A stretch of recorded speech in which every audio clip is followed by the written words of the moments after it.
Why do we have knee pain in winters? दोस्तों, हम सब जानते ही हैं कि अब सर्दियों का मौसम आ रहा है और एक बहुत ही कॉमन प्रॉब्लम के साथ लोग हमारे पास आते हैं। डॉक्टर साहब, जब से सर्दियां शुरू हुई हैं मेरे हाथों पैरों में जोड़ों में दर्द रहने लग गया है। क्या वाकई ऐसा होता है, और अगर होता है तो ऐसा क्यों होता है?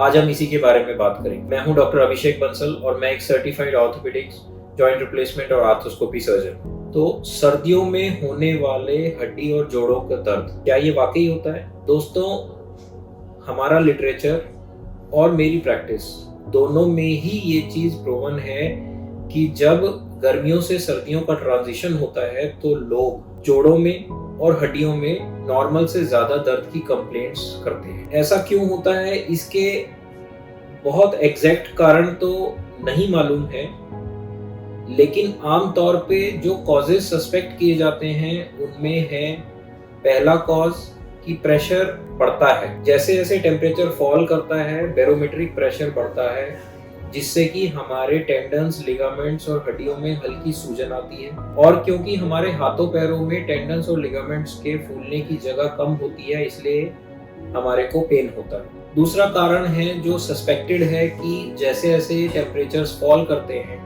हाथों पैरों में ब्लड फ्लो जो होता है वो कम होता है। खून का प्रचार कम होने की वजह से भी हाथों पैरों में दर्द होता है। इसके अलावा जो कॉजेज कॉमनली समझे जाते हैं जिससे कि सर्दियों में हाथों पैरों में दर्द हो सकता है, वो है लैक ऑफ एक्टिविटी या रिडक्शन ऑफ एक्टिविटी। ऐसा पाया गया है कि जैसे जैसे सर्दियां बढ़ती हैं तो लोग कम एक्टिविटी करते हैं। कम एक्टिविटी की वजह से स्टिफनेस आती है और पेन होता है। इसके अलावा सीजनल ट्रांजिशन जब होते हैं तो वायरल इन्फेक्शंस की इंसिडेंस भी बढ़ता है और ये इन्फेक्शंस भी रिएक्शनरी जॉइंट पेन या मसल पेन कर सकते हैं। तो दोस्तों, इससे बचने का क्या इलाज है? इससे बचने के लिए कुछ कदम हमें रेगुलरली उठाने चाहिए। पहला, अपनी बॉडी को कोल्ड टेम्परेचर से एक्सपोज करने से पहले उसको एडजस्ट करने का टाइम देना।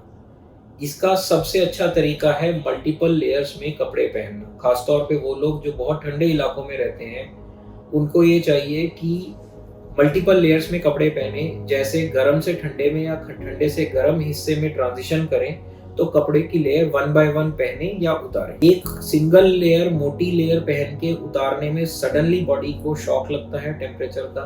वो बहुत, अगर गर्म है तो एकदम ठंडे का एक्सपोजर, और अगर ठंडी है तो एकदम गर्मी का एक्सपोजर से जॉइंट पेन्स या बोन पेन्स हो सकते हैं। दूसरा है एक्टिविटी मेंटेन रखना। अगर सर्दियों में हम एक certain amount of activity maintain करें, चाहे इंडोर्स चाहे आउटडोर्स, तो उससे ये जॉइंट पेन्स और बॉडी पेन्स कम किए जा सकते हैं। तीसरा है अपने आप को वार्म रखना। सो वार्म, चाहे तो आप रूम का टेम्परेचर रेगुलेट कर या कुछ गर्म लिक्विड्स पीकर या अपने गर्म क्लोथ्स पहनकर आप अपने आप को वार्म रखेंगे तो स्टिफनेस कम होगी और बॉडी पेन्स भी कम होंगे। चौथा है अच्छी डाइट और प्रॉपर हाइड्रेशन।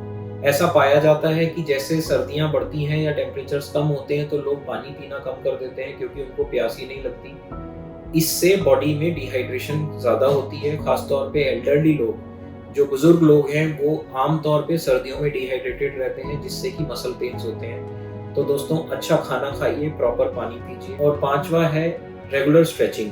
घर से बाहर जाने से पहले या बेड से सो के उठने से पहले in bed gentle stretching exercises, हाथों पैरों को खोलना, गर्दन चलाना, कमर को थोड़ा सा अच्छे से हिलाना, हिप्स की और नीज की रेगुलर स्ट्रेचिंग एक्सरसाइजेस अगर आप करेंगे तो ये बॉडी पेन्स और मसल पेन्स कम है। तो दोस्तों, उम्मीद है कि इस वीडियो के माध्यम से आपको ये जानकारी मिली होगी कि सर्दियों में होने वाले जो एक्स्ट्रा जॉइंट पेन्स और बोन पेन्स होते हैं उससे हम कैसे बच सकते हैं। धन्यवाद।